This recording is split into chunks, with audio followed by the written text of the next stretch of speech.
This demo is going to be on the importance of good partitioning and good line fitting in the process of extraction of obstacles and landmarks. What we have in front of us is the layout of the room, the robot and its lasers. So if we get rid of the lasers and the room layout, we see some circles and some lines. So the circles basically represent the ends of the laser, so basically the relative position measurements, and the color of the circles represent what partition they belong to. Here there is only one color, red, and that means they are not partitioned, like they are all treated as the same partition. And the pink lines that we see here are the obstacles that the robot is detecting right now. What we see here is the extractor stack. um, uh, um, Keep an eye on this place to see which extractor is being used. We'll change in between extractors to sort of demonstrate the advantage of one stack over other. So right now we are using just ransack, and as you can see the results are pretty unstable and sort of there are a lot of false positives. um, Now if I switch on, if now the first thing to do is to have good partitioning. So we do partitioning using an algorithm called iterative endpoint method. So if we switch on that, you can see that now the laser ends are colored in different colors, meaning that they are treated as separate partitions, and ransack is done in partitions separately, rather than when here ransack is done on the same partition multiple times. And especially as you can see, this point here is treated as the part of this line, and when we switch on partitioning, this point and this point are treated separately. So this is one big difference between, and one big advantage of this one. If you can see, still the results are pretty not very stable, as you can see. So this is where the least squares line fitting comes in. So if I switch on the least squares line fitting, now you can see the results are a bit more stable. There is a little bit less shaking. I'll switch it off again just to demonstrate. As you can see, this line is shaking a lot, even this one. Now if I switch it on, there's significantly less shaking there. So thank you. This demo is going to be on the importance of culling bad landmarks from slam state periodically. What you see in front of you is a simple rectangle scene with the robot. The red ellipses that you see are the landmarks that the robot has detected. As you can see, it has detected one spurious landmark. If left unchecked, it will remain in the slam state and sort of it is sort of useless, and just makes the slam state bigger and makes the computation slower. So the yellow circle is the true robot position, or the pose, and the blue one is the estimated one. I'm going to superimpose one on both of them so that you can see the difference. Now if I just remove the landmarks, the layout, and unpause this one, you can see that periodically it checks and culls the bad landmark, and as it rotates, we should get a landmark here, and as you can see, we got another bad landmark and it will be culled. We got another corner here, and as you can see, the uncertainty decreases as we get more measurements. One more bad landmark and it is culled. If the culling was not done, we would have had 3 bad landmarks by now, and the number would only keep increasing. One more here as the time passes and as the scene gets complicated. So thank you. So the periodic culling is done by keeping track of the number of updates each landmark gets. These kind of landmarks generally get a couple of maybe a couple of updates because of some thresholding problems or something. So if the number of updates a landmark receives is less than a threshold, we just cull it periodically. And since good landmarks get quite lot of updates, they are kept intact. This one's gonna be a full tour of the system in the apartment scene. So this is the apartment scene, and this is the robot's initial position. The yellow color one is the true robot pose. The blue color one is the estimated one. Initially both of them coincide because we assume there is no noise initially. These are the lasers. The endpoints of the lasers are highlighted in yellow. These are the true laser visualization. The actual, like the estimated pose plus the distances that come from laser are visualized in a different way, as we'll see. Um, so this represents the obstacle map.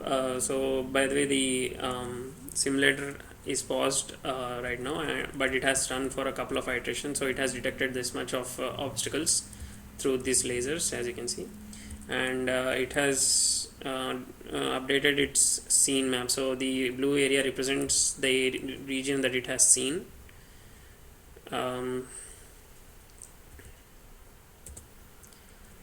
Now we are going to plan a path and travel to that room, that small room from here. And as we go along, we'll update the obstacle map, we'll update the region that we have seen map, and we'll detect some obstacles. The red ellipses are basically the obstacles here. And yeah, so the blue color smaller cyan circle is the next sort of milestone the robot is supposed to be at. um, and as you can see, the obstacle map is generated for the center of the robot, so it takes into account the agent's radius. So the thickness of the this um, sort of wall is basically 2 into the agent's radius. So we'll just unpause it and see. As the agent rotates, it detects that there is a new obstacle here and sort of replans the path. Now if you see, the cyan circle goes to the furthest position that is that does not intersect with any obstacle from the current position the robot is in. So this is sort of an optimization that we do over the planned cyan path. If I just pause for a second, the green path is the true path, the blue path is the estimated path. And yeah, if I just unpause it, as you can see, it is updating both its obstacle map and the region it has seen map, and it is also replanning as it sees new obstacles.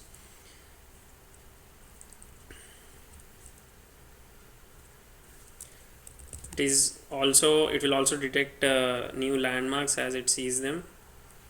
So it has pruned all of these maneuvers to go directly to that point.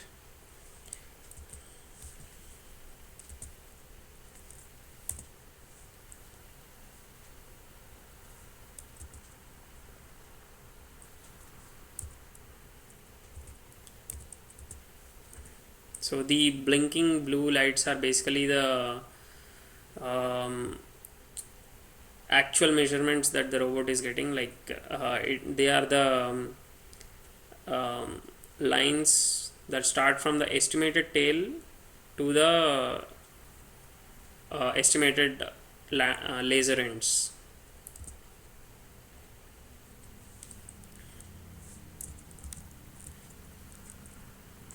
um,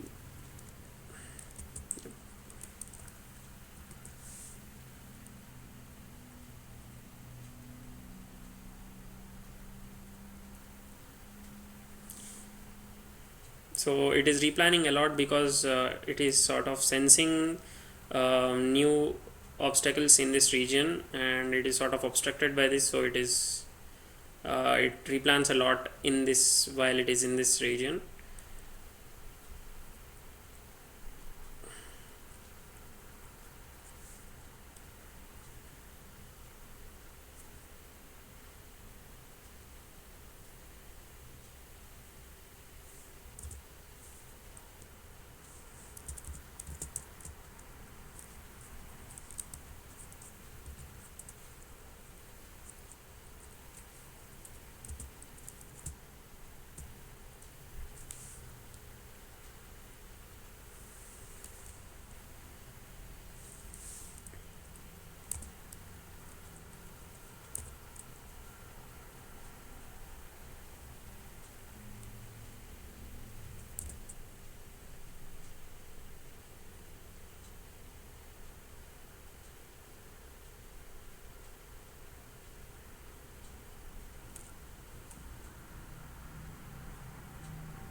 So it is detecting a lot of landmarks here. Most of them are proper landmarks. It is even detecting the edge, like a very small um, ends of the walls, very small walls basically.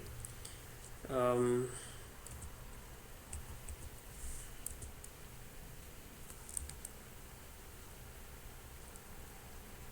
so an interesting thing is here, there are some regions that the robot cannot see on its path due to small occlusions.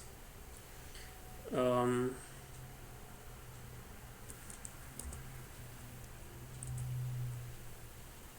as you can see here, it updates its obstacle map nicely. Even the intensity is increasing as the number of hits increases.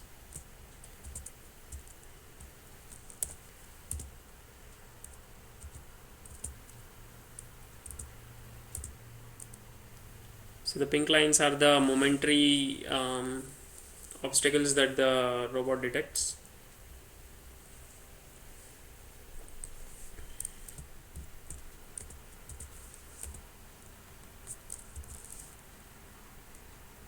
As you can see, this region is sort of occluded by this wall for some time, even this region.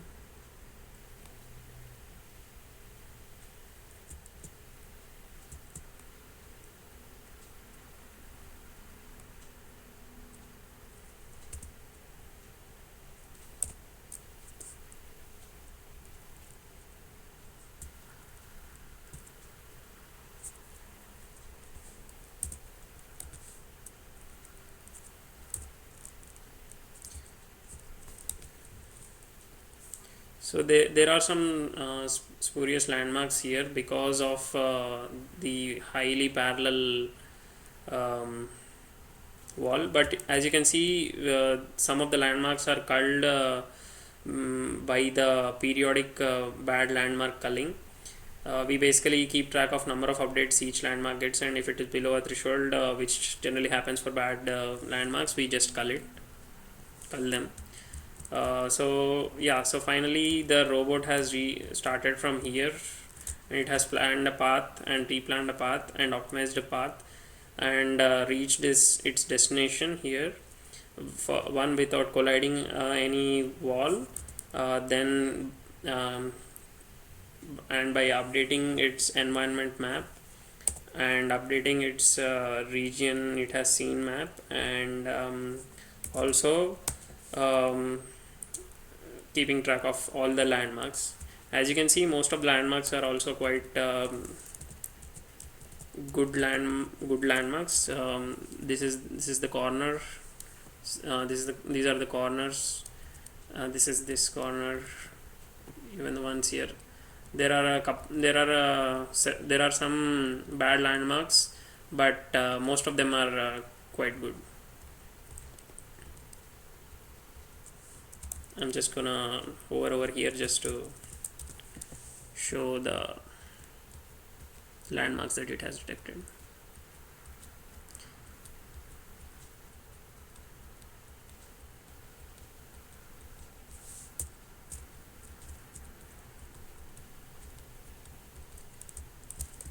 This good landmark detection is partially due to the good partitioning that we do, as we described in earlier demo.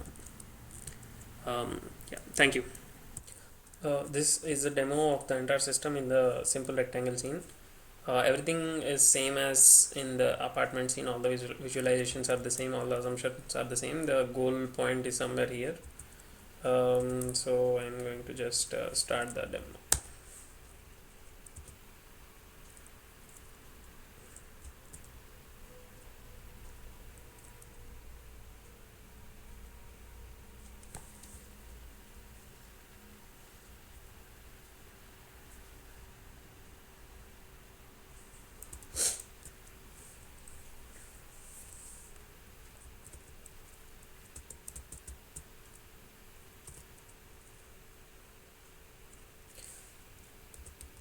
So this is the scene region map. This is the obstacle map, and these are the two landmarks that it has detected. This is the true path, and this is the estimated path. Both of them are almost the same. That's it. This demo is going to be on the tour of the system in a simple block case.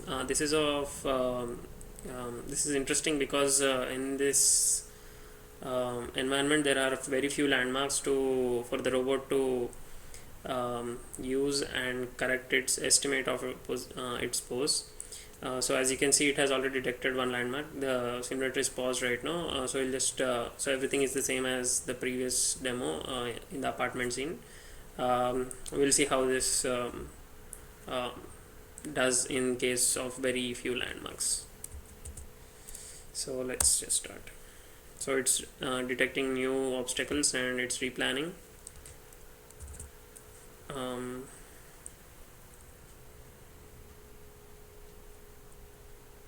It detects a few spurious landmarks and it deletes them because the updates are too low for those landmarks.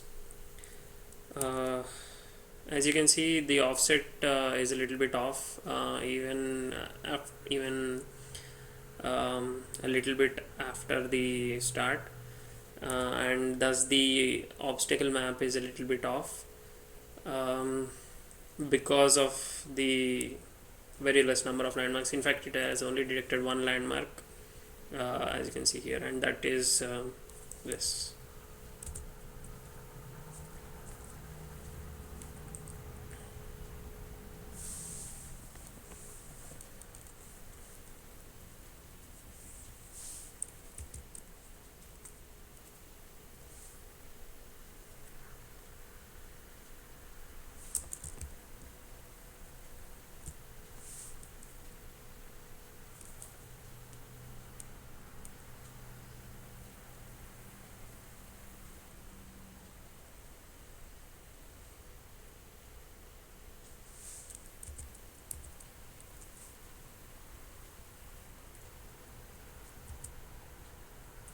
You can see a large uncertainty in its position by this um,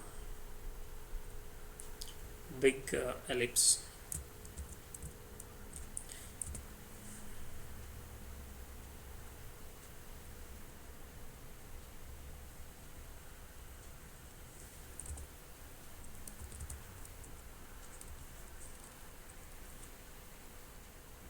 You can also see that the new landmarks that it detects are also quite um, have a lot of uncertainty, and this is on a collision course with the environment. This is primarily because the system only relies on SLAM and does not use the um, sort of Manhattan assumption to estimate its orientation.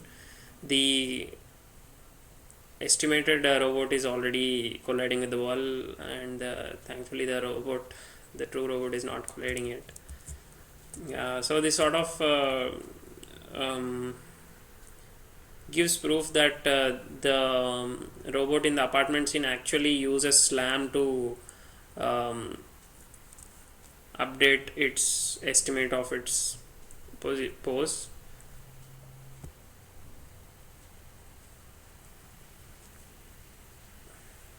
And as we can see here, it has concluded that the goal that it needs to reach is actually an obstacle, while it is not. That's why the simulator is also stuck.